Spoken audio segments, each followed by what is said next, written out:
সামাদুল হক ভাইকে বলছিলাম, উনি থাকে ইংরেজির দেশে, ইংল্যান্ডে, চালু করছে বাংলা টিভি। আমরা তার এই প্রচেষ্টাকে আন্তরিকভাবে সাধুবাদ জানাই এবং আমি জানি যেটা একটা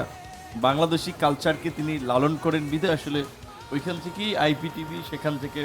স্যাটেলাইট টিভি, বাংলা টিভি তার কনসেপ্ট। দেশে অনেকগুলো গণমাধ্যম আছে, আর বিশেষ করে আমরা যখন থেকে আন্দোলন সংগ্রাম করে আসছি, গণমাধ্যমের সাথে আমার রাজনৈতিক বেড়ে ওঠার একটা সরাসরি সম্পর্ক রয়েছে, যেটা আমাদের উপস্থাপক আপনি বলছিলেন, এটা ঠিক যে আসলে আমাদের রাজনৈতিক বেড়ে ওঠা গণমাধ্যমের একটা সরাসরি সম্পৃক্ততা সম্পর্ক রয়েছে, যেই কারণেই যখন এই টেলিভিশনের আজকে প্রতিষ্ঠাবার্ষিকী, এক দশক, একটা লং সময় এরকম একটা প্রতিযোগিতার মধ্যে দিয়ে আপনারা টিকে আছেন, এখনও সুনামের সাথে, সাফল্যের সাথে এগিয়ে যাচ্ছেন। আপনাদের পাশে থাকা, আপনাদেরকে উৎসাহিত করা এবং আমাদের সাপোর্ট আপনাদের প্রতি আছে, গণমাধ্যমের প্রতি আছে, সরকারের, কারণ সরকার গণমাধ্যম বান্ধব সরকার,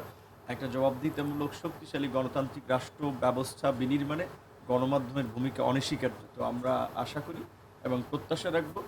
সত্য বস্তুনিষ্ঠ সংবাদ পরিবেশন এবং নানাবিধ অনুষ্ঠানের মধ্যে দিয়ে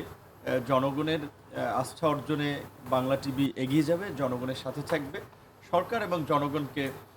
সম্পৃক্ত করে জনগণ এবং দেশের জন্য কাজ করে যাবে। আমি আজকের এক দশক পূর্তির অনুষ্ঠানে বাংলা টিভির উত্তরোত্তর সাফল্য কামনা করছি এবং প্রতিষ্ঠানটির সাথে আমাদের মালিক পক্ষ থেকে শুরু করে বিশেষ করে যারা এই প্রতিষ্ঠানের প্রাণভ্রমরা, আমাদের সাংবাদিক ভাই বোনেরা, ক্যামেরা পার্সন, কলাকুশলী এবং যারা এই প্রতিষ্ঠানকে আসলে সাপোর্ট দিয়ে বিজ্ঞাপনের মাধ্যমে চালিয়ে যাচ্ছেন, সকলকে অনেক ধন্যবাদ এবং কৃতজ্ঞতা। জি, আরেকটা বিষয় একটু জানতে চাই মাননীয় প্রতিমন্ত্রী, সেটা হচ্ছে যে বাংলা টিভি সম্পর্কে লন্ডনে দীর্ঘ 18 বছর তার অভিজ্ঞতা নিয়ে 2017 সালে আমরা 19 মে বাংলা টিভি প্রথমে স্যাটেলাইটে আসে এবং বাংলাকে সারা ইউরোপ তথা সারা বিশ্বে ছড়িয়ে দেওয়ার যে একটা প্রয়াস নিয়ে বাংলা টিভি এসেছে, এই বিষয় নিয়ে আমাদের জন্য দুই একটা কথা যদি একটু বলতেন। আমি প্রথমে মানে বলা চলে কিছু হাসির ছলেই বললাম যে আমাদের সামাদ ভাই থেকেছে ইংল্যান্ডে, ইংরেজির দেশে চালু করেছেন বাংলা টিভি এবং প্রথমে আইপিটিভি হিসেবে বাংলাদেশি স্যাটেলাইট বাংলাদেশি কালচার, বাংলাদেশি ভাষাভাষী মানুষের আবেগ অনুভূতি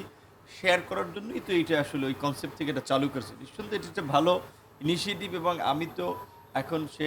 প্রবাসী ছিল, এখন দেশে ব্যবসা বাণিজ্য করছেন, একটা ভালো প্রতিষ্ঠান রান করছেন। আমাদের মন্ত্রণালয়ের কাজ হচ্ছে যে প্রবাসীদের এই সুযোগ সুবিধাগুলো এনশিওর করা, তাদের পাশে থাকা, যেটাও কিন্তু আমার একটা দায়িত্বের মধ্যে, যে কারণে আমার তো তার পাশে থাকা উচিত। এই কারণে আজকে বাংলা টিভিতে আসছে এবং তাদের পরিবারকে আমি ধন্যবাদ জানাই যে তারা সুদূর দেশের বাইরে থেকেও, টেলিভিশন তো অনেকগুলো হয়েছে, বাট এরকম একটা নামে বাংলা টিভি, দ্যাট মিনস বাংলাদেশকে তুলে ধরা, বাংলাদেশের সংস্কৃতিকে তুলে ধরা, তাদের এই মহৎ চিন্তাকে আমি সাধুবাদ জানাই এবং প্রতিষ্ঠানের সাথে যারা আছেন আবারও তাদের প্রত্যেককে আমি অভিনন্দন জানাই। মাননীয় প্রতিমন্ত্রী, আরেকটা বিষয়, আমি দুঃখিত একটু বিরক্ত করছি, সেটা হচ্ছে আপনাদের যে সময়ে একটু বৈপরীত্য ছিল, খারাপ সময় ছিল, সেই সময় বাংলা টিভি আপনাদের পাশে থাকার চেষ্টা করেছে। আরেকটা বিষয় হচ্ছে যে বাংলা টিভি একটি বুলেটিন প্রচার করে, যেটি বিশ্ব বাংলা আপনার মন্ত্রণালয়ের সঙ্গে সংশ্লিষ্ট, সারা পৃথিবীর যারা বাংলাদেশে যারা রেমিটেন্স যোদ্ধা আছে তাদের পক্ষ নিয়ে, তাদের স্বার্থের কথা, তাদের ভালো মন্দের কথা বাংলা টিভি তুলে ধরার চেষ্টা করে। এই বিষয়ে দুই একটি কথা যদি আমাদের একটু এটা বলেন। খুব ভালো একটা ইভেন্ট, যেটা আপনারা সারা বিশ্বের খবর নিয়ে বিশেষ করে প্রবাসীদের ফোকাস করে এবং আমরাও চাই যে আমাদের দেশের ডায়াসপোরা কমিউনিটির মধ্যে যারা যেখানে আছে, তারা কারা সমস্যা আছে এবং ওইখানে আমাদের কি সম্ভাবনা, তো স্বাভাবিকভাবে এগুলো তো সংবাদ মাধ্যমে উঠে আসে এবং সংবাদ মাধ্যমের খবর কিংবা একটা বিষয় কিন্তু সরকারকে নীতি গ্রহণের ক্ষেত্রে নতুন পলিসি নিতে সহায়তা করে। সুতরাং আপনারা এই ধরনের প্রোগ্রাম আরও নিতে পারেন এবং আমি মনে করি যে প্রবাসী, আমাদের এত মানে ছোট্ট একটা দেশ, ওভার পপুলেটেড কান্ট্রি, এইখানে প্রবাসীরা যদি বাইরে থেকে আমাদের ইকোনমিকে সাপোর্ট না করতো, তাহলে কিন্তু এই দেশ আরও অনেক পেছনে পড়ে থাকতো। এই যে প্রায় 1 থেকে মানে 1.5 কোটি প্রায় প্লাস প্রবাসী যারা দেশের বাইরে আছে, বাংলাদেশের মতো একটা দেশের ইকোনমিতে 30 থেকে 35 বিলিয়ন ডলার এভরি ইয়ার তারা কন্ট্রিবিউট করতেছে, সেইখানে তাদের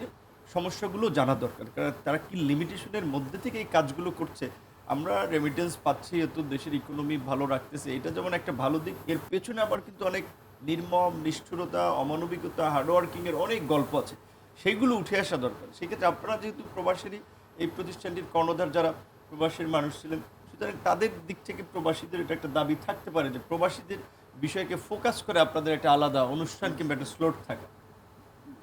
জি, থ্যাংক ইউ।